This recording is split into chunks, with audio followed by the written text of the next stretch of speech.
ଏଠି ଅର୍ଜୁନ ଭଗବାନ କହୁଛନ୍ତି ଅବାଞ୍ଛିତ ସନ୍ତାନ ମାନଙ୍କ ଦ୍ୱାରା କ'ଣ ହୁଏ ନା କୂଳରେ ଯେଉଁ ପିତୃପୁରୁଷ ମାନେ ରହିଛନ୍ତି ସେମାନେ ପିଣ୍ଡ ପାଇନଥାନ୍ତି ଆଉ ଜଳ ମଧ୍ୟ ଗ୍ରହଣ କରି ନଥାନ୍ତି, ସେମାନଙ୍କ ସବୁ ଲୋପ ପାଇଯାଏ। ଏ ଉପରେ ଆମେ ଆଲୋଚନା କରିବା। କାହିଁକି ଲୋପ ପାଇଯାଏ? ପିଣ୍ଡ ପାଣି ପାଇନଥାନ୍ତି।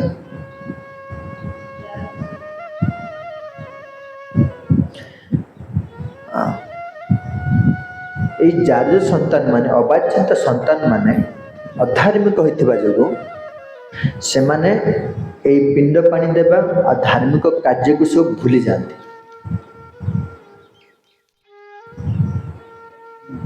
ଇଏ ଗୋଟେ ପଏଣ୍ଟ, ସେମାନେ ଦିଅନ୍ତି ନାହିଁ ପିଣ୍ଡ। ଦ୍ୱିତୀୟ ପଏଣ୍ଟ ଆସୁଛି, ଯଦି ବା ଏମାନେ ଦିଅନ୍ତି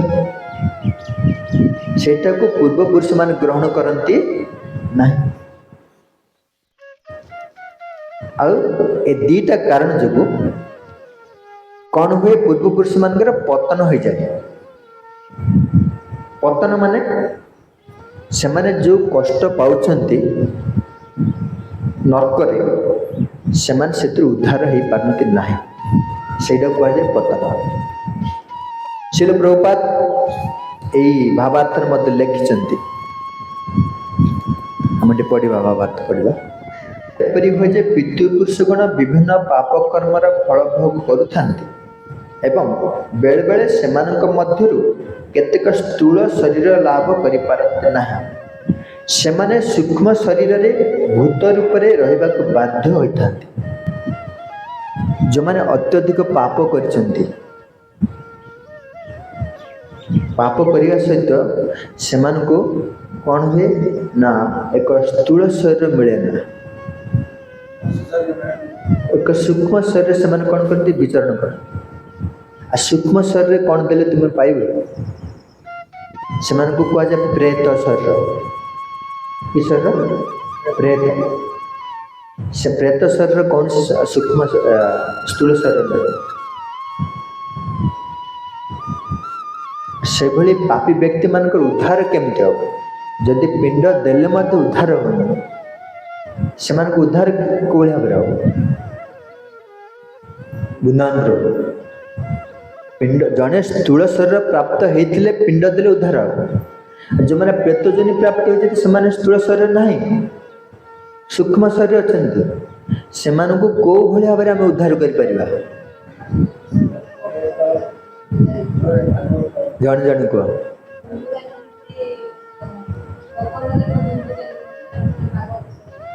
ଗୋକର୍ଣ୍ଣ ଦୁନ୍ଦୁକାରୀ ପ୍ରେତ ଶରୀର ପ୍ରାପ୍ତ ହେଇଥିଲେ। ଲେଖୁଛନ୍ତି ଏଇ ଭାବାର୍ଥରେ,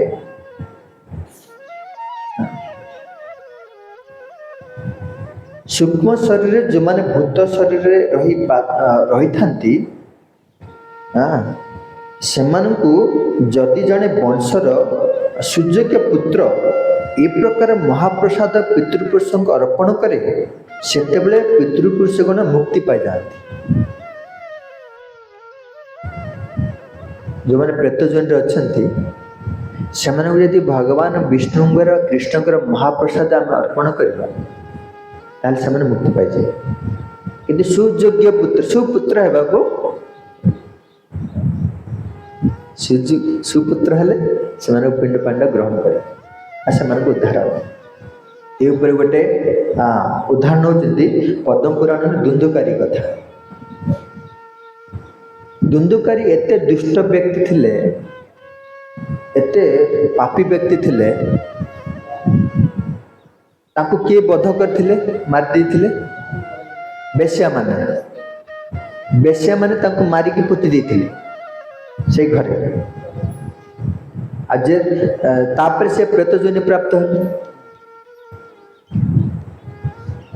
ଯେତେବେଳେ ଗୋକର୍ଣ୍ଣ ଶୁଣିଲେ, ସେ ତୀର୍ଥ ଭ୍ରମଣ ଯାଇଥିଲେ। ଗୋକର୍ଣ୍ଣ ତୀର୍ଥ ଭ୍ରମଣରେ ଗୋକର୍ଣ୍ଣ କ'ଣ ଶୁଣିଲେ ନା ମୋର ଭାଇଙ୍କର ମୃତ୍ୟୁବରଣ ହେଇଛି। ଭାଇଙ୍କର ଉଦ୍ଧାର କରିବା ପାଇଁ, ଦୁନ୍ଦୁକାରୀକୁ ଉଦ୍ଧାର କରିବା ପାଇଁ ସେ କ'ଣ କଲେ? ଗୟାରେ ଦୁନ୍ଦୁକାରୀଙ୍କୁ ପିଣ୍ଡ ଦାନ ଦେଲେ। ପିଣ୍ଡ ଦାନ କରିସାରିଲା ପରେ ସେ ପୁଣି ଆଉଥରେ ସେ ଘରକୁ ଆସିଲେ। କିଏ? ଗୋକର୍ଣ୍ଣ।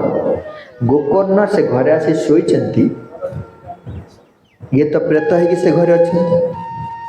ଦୁନ୍ଦୁକାରୀ କହିଲେ ଭାଇ ମୁଁ ବର୍ତ୍ତମାନ ପ୍ରେତ ହେଇକିରି ଘରେ ଅଛି, ଆଉ ତୁମେ ଯେଉଁ ପିଣ୍ଡ ଦାନ ଦେଲ ସେୟା ଦ୍ୱାରା ମୋର ଉଦ୍ଧାର ହେଇନି, ମୁଁ ମୁକ୍ତି ପ୍ରାପ୍ତ ହେଇନି। ମୁଁ ଏତେ ପାପ କରିଛି, ଆପଣ 100 ଜନ୍ମ ଧରି ପିଣ୍ଡ ଦାନ ଦେଲେ ମଧ୍ୟ ମୋର ଉଦ୍ଧାର ହେବ ନା। କେମିତି ତାହେଲେ ଉଦ୍ଧାର? ଗୋକର୍ଣ୍ଣ ବଡ଼ ଅଡୁଆଟେ ପଡ଼ିଲେ। ଆରେ ଶାସ୍ତ୍ର ତ ଦିଆହେଇଛି ପିଣ୍ଡ ଦାନ ଦେଲେ ଉଦ୍ଧାର ହେଇଯିବ, କିନ୍ତୁ ୟାର କାହିଁକି ଉଦ୍ଧାର ହେଲାନି? ସେ କ'ଣ କଲେ? ସୂର୍ଯ୍ୟ ଦେବତାଙ୍କ ପାଖକୁ ଗଲେ।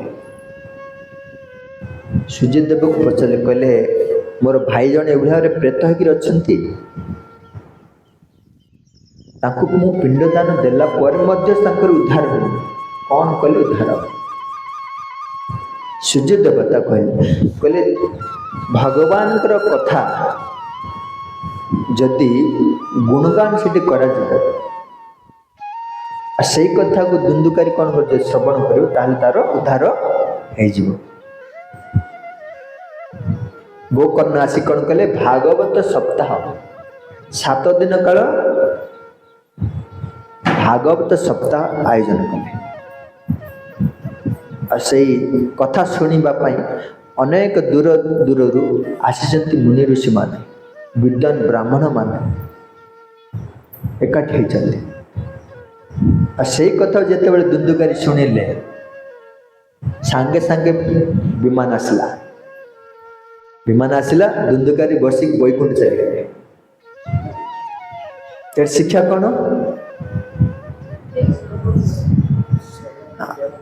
ଭଗବାନଙ୍କର କଥା ଶ୍ରବଣ ଦ୍ୱାରା ଜଣେ ପ୍ରେତ ଯୋନି ପ୍ରାପ୍ତ ହୋଇଥିବା ପ୍ରେତ ମଧ୍ୟ ଉଦ୍ଧାର ହେଇଯାଏ। ଭଗବାନଙ୍କ କଥାରେ ଏତେ ଶକ୍ତି ରହିଛି, ଭଗବାନଙ୍କ ନାମ କୀର୍ତ୍ତନରେ ଏତେ ଶକ୍ତି ରହିଛି, ଜୀବ ଯେକୌଣସି ଯୋନିରେ ଥାଉ ସେ ଯଦି ଶ୍ରବଣ କରୁଛି ତାର ଉଦ୍ଧାର ହେଇଯିବ। ପୁଣି ଆଉ ଗୋଟେ ଉଦାହରଣ ଦେଉଛନ୍ତି ସେଇ ପଦ୍ମ ପୁରାଣରୁ, ଗୀତା ମହାତ୍ମ୍ୟ 3ୟ ଅଧ୍ୟାୟ। ଗୀତା ମହାତ୍ମ୍ୟରେ କୁହାଯାଉଛି ଜଡ଼ ନାମକ ବ୍ରାହ୍ମଣଙ୍କର ପୁତ୍ର ଜଣେ ଥିଲେ। ଗୀତା ମହାତ୍ମ୍ୟରେ କଥା ଆସୁଛି, ଜଡ଼ ନାମକ ବ୍ରାହ୍ମଣ ଏକ ପୁତ୍ର ଥିଲେ, ଆଉ ସେ ଭକ୍ତିପୂର୍ଣ୍ଣ ଭାବରେ ତାଙ୍କର ପୁତ୍ର କ'ଣ କରୁଥିଲେ? ଗୀତାର 3ୟ ଅଧ୍ୟାୟକୁ ସବୁବେଳେ ପାଠ କରୁଥିଲେ। 3ୟ ଅଧ୍ୟାୟର ନାଁ କ'ଣ? କର୍ମଯୋଗ। ସେ କର୍ମଯୋଗ ଅଧ୍ୟାୟଟାକୁ ସେ କ'ଣ କଲେ? ସବୁବେଳେ ଅଧ୍ୟୟନ କରୁଥିଲେ। ପିତା ତାଙ୍କର ସେଭଳି ଭାବରେ ଏଇ ବ୍ରାହ୍ମଣ କ'ଣ କରିଛନ୍ତି? ପ୍ରେତ ଯୋନି ପ୍ରାପ୍ତ ହେଇଛନ୍ତି। 3ୟ ଅଧ୍ୟାୟଟା ପାଠ କରିସାରିଲା ପରେ କ'ଣ ହେଇଛି? ତାଙ୍କ ପିତାଙ୍କ ସହିତ ତାଙ୍କ କୂଳରେ ଯେତେ ସବୁ ମୃତ୍ୟୁବରଣ କରିଥିଲେ ସେମାନଙ୍କ କ'ଣ ହେଇଛି? ନା ନରକରୁ ଉଦ୍ଧାର ହେଇଯାଇଛନ୍ତି। ତାଙ୍କ ପିତାଙ୍କ ସମେତ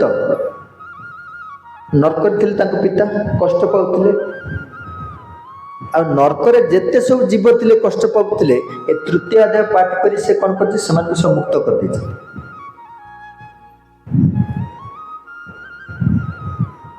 ଦେଖନ୍ତୁ କେତେ ବଡ଼ ଅଶରୀର ପ୍ରାପ୍ତ ହେଇଥିଲେ ମଧ୍ୟ, ନର୍କ ଯନ୍ତ୍ରଣା ଭୋଗ କରୁଥିଲେ ମଧ୍ୟ, ଯଦି ଭଗବାନଙ୍କର ଏସବୁ କଥା ଯଦି ଶ୍ରବଣ କରେ, ଜଣେ ପାଠ କରେ, ଅଧ୍ୟୟନ କରେ, ନାମ କୀର୍ତ୍ତନ କରେ, ତାର ସମସ୍ତ କ'ଣ ହୁଏ?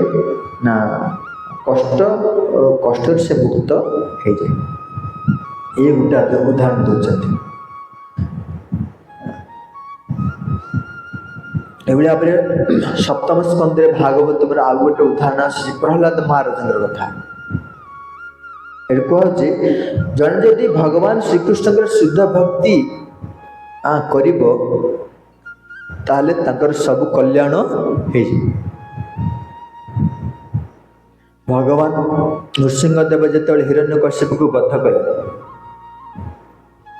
ପ୍ରହ୍ଲାଦ ମହାରାଜ କହୁଛନ୍ତି ନୃସିଂହଦେବକୁ, କହିଲେ ପ୍ରଭୁ ମୋ ପିତାଙ୍କୁ ଉଦ୍ଧାର କରିଦିଏ।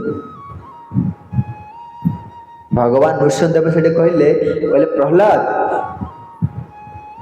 ତୁମ ପିତାଙ୍କ ସମେତ ତୁମର ପିତାଙ୍କର ଆଉ ମାତାଙ୍କର 21 ପୁରୁଷ ଉଦ୍ଧାର ହେଇଯାଇଛନ୍ତି, ତମ ପିତା କଣ ଉଦ୍ଧାର হবে ବୋଲି ଭାବୁଛ?